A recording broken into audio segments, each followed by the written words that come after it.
আজকে কলার মোচা দিয়ে চিংড়ি দিয়ে একটা ভাজি হবে, গ্রামীণ খাবার। এই খাবারটা আমার খুব প্রিয়। কলায় প্রচুর আয়রন আছে। যাদের শরীরে রক্ত কম, লোহিত কণিকা, যারা আয়রনের ঘাটতি আছে, বিশেষ করে যারা সন্তান প্রসব করেছেন বা করবেন, তাদের জন্যে এই খাবারটি খুবই ইম্পর্টেন্ট। যাদের শরীরে রক্ত কম, আয়রনের ঘাটতি আছে, তারা এই কলার মোচা মাসে একবার দুবার খাইলে তাদের খুব উপকার আসবে। এইটা বাছার একটা প্রক্রিয়া আছে, যেটা খাওয়ার। এর ভিতরে একটা সুর হয় কলার মোচার ভিতরে, এবং একটা প্রলেপ থাকে। এই যে সাদা একটা প্রলেপ আছে, এই প্রলেপটা, আর এখানে একটা সুর আছে, এই সুরটা। এই দুটো জিনিস ফেলে দিয়ে তারপরে খেতে হয়। এটা আমরা ফেলে দেবো না। এই জিনিসটা আবার আমাদের মুরগি আছে নিচে, ওদেরকে খেতে দেবো। তো এটা আমি আলাদা করে রাখছি এই পাশে,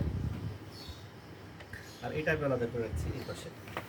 ইভেন এই যে খোসাটা, এই খোসাটা তো প্রচুর ভিটামিন আছে, যদিও এটা আমরা খাই না। এটাও আমরা কেটে কুচি কুচি করে মুরগিকে খাওয়াবো। তো এইভাবে আসলে মোচা থেকে এই জিনিসটা আপনারা আলাদা করবেন।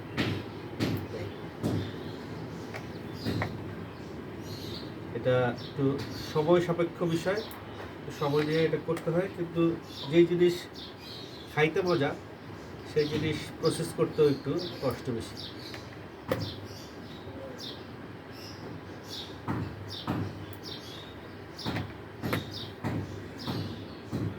খুবই কষ্ট নয়, বাট একটু টাইম লাগে এই আর কি।